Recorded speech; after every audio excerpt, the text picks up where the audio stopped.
मत्स्य अवतार भगवान विष्णु के प्रथम अवतार है। मछली के रूप में अवतार लेकर भगवान विष्णु ने एक ऋषि को सब प्रकार के जीव जंतु एकत्रित करने के लिए कहा और पृथ्वी जब जल में डूब रही थी, तब मत्स्य अवतार में भगवान ने उस ऋषि की नाव की रक्षा की। इसके पश्चात ब्रह्मा ने पुनः जीवन का निर्माण किया। एक दूसरी मान्यता के अनुसार एक राक्षस ने जब वेदों को चुराकर सागर की अथाह गहराई में छुपा दिया, तब भगवान विष्णु ने मत्स्य रूप धारण करके वेदों को प्राप्त किया और उन्हें पुनः स्थापित किया। मत्स्य अवतार की कथा। एक बार ब्रह्मा जी की असावधानी के कारण एक बहुत बड़े दैत्य ने वेदों को चुरा लिया। उस दैत्य का नाम हयग्रीव था। वेदों को चुरा लिए जाने के कारण ज्ञान लुप्त हो गया। चारों ओर अज्ञानता का अंधकार फैल गया और पाप तथा अधर्म का बोलबाला हो गया। तब भगवान विष्णु ने धर्म की रक्षा के लिए मत्स्य रूप धारण करके हयग्रीव का वध किया और वेदों की रक्षा की। भगवान ने मत्स्य का रूप किस प्रकार धारण किया, इसकी विस्मयकारिणी कथा इस प्रकार है। कल्पांत के पूर्व एक पुण्यात्मा राजा तप कर रहा था। राजा का नाम सत्यव्रत था। सत्यव्रत पुण्यात्मा तो था ही, बड़े उदार हृदय का भी था। प्रभात का समय था, सूर्योदय हो चुका था। सत्यव्रत कृतमाला नदी में स्नान कर रहा था। उसने स्नान करने के पश्चात जब तर्पण के लिए अंजलि में जल लिया, तो अंजलि में जल के साथ एक छोटी सी मछली भी आ गई। सत्यव्रत ने मछली को नदी के जल में छोड़ दिया। मछली बोली, राजन, जल के बड़े बड़े जीव छोटे छोटे जीवों को मारकर खा जाते हैं। अवश्य कोई बड़ा जीव मुझे भी मारकर खा जाएगा। कृपा करके मेरे प्राणों की रक्षा कीजिए। सत्यव्रत के हृदय में दया उत्पन्न हो उठी। उसने मछली को जल से भरे हुए अपने कमंडलू में डाल लिया। तभी एक आश्चर्यजनक घटना घटी। एक रात में मछली का शरीर इतना बढ़ गया कि कमंडलू उसके रहने के लिए छोटा पड़ने लगा। दूसरे दिन मछली सत्यव्रत से बोली, राजन, मेरे रहने के लिए कोई दूसरा स्थान ढूंढिए, क्योंकि मेरा शरीर बढ़ गया है। मुझे घूमने फिरने में बड़ा कष्ट होता है। सत्यव्रत ने मछली को कमंडलू से निकालकर पानी से भरे हुए मटके में रख दिया।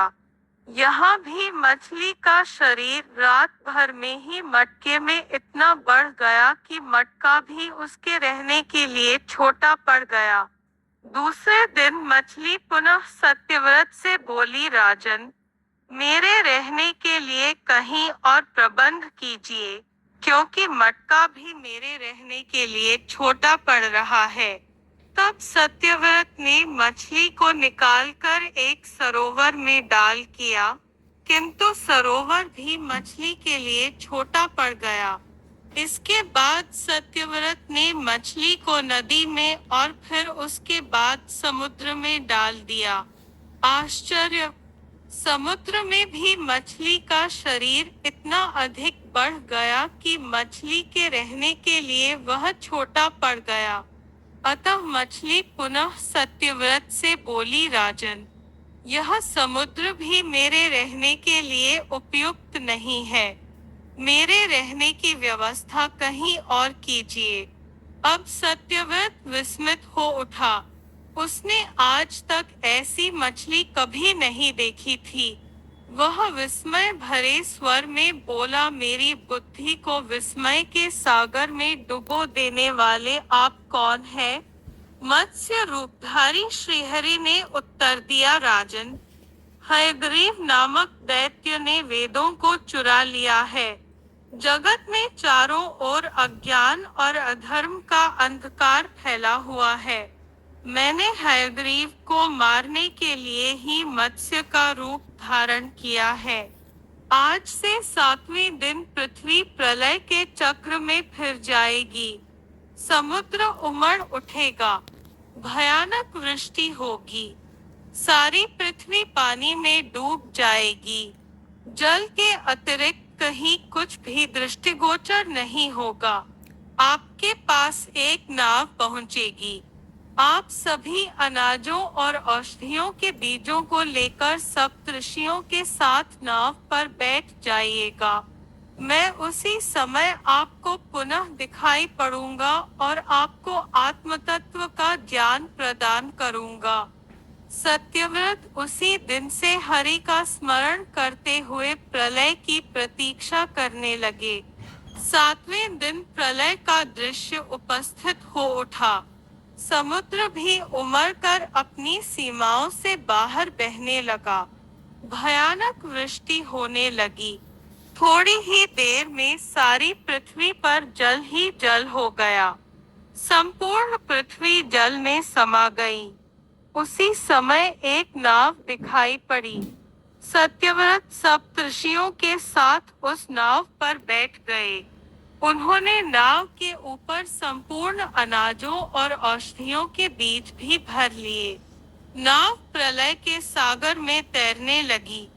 प्रलय के उस सागर में उस नाव के अतिरिक्त कहीं भी कुछ भी नहीं दिखाई दे रहा था। सहसा मत्स्य रूपी भगवान प्रलय के सागर में दिखाई पड़े। सत्यव्रत और सप्तऋषि गण मत्स्य रूपी भगवान की प्रार्थना करने लगे। भगवान से आत्मज्ञान पाकर सत्यव्रत का जीवन धन्य हो उठा। वे जीते जी ही जीवन मुक्त हो गए। प्रलय का प्रकोप शांत होने पर मत्स्य रूपी भगवान ने हयग्रीव को मारकर उससे वेद छीन लिए। भगवान ने ब्रह्मा जी को पुनः वेद दे दिए। इस प्रकार भगवान ने मत्स्य रूप धारण करके वेदों का उद्धार तो किया ही, साथ ही संसार के प्राणियों का भी अमित कल्याण किया।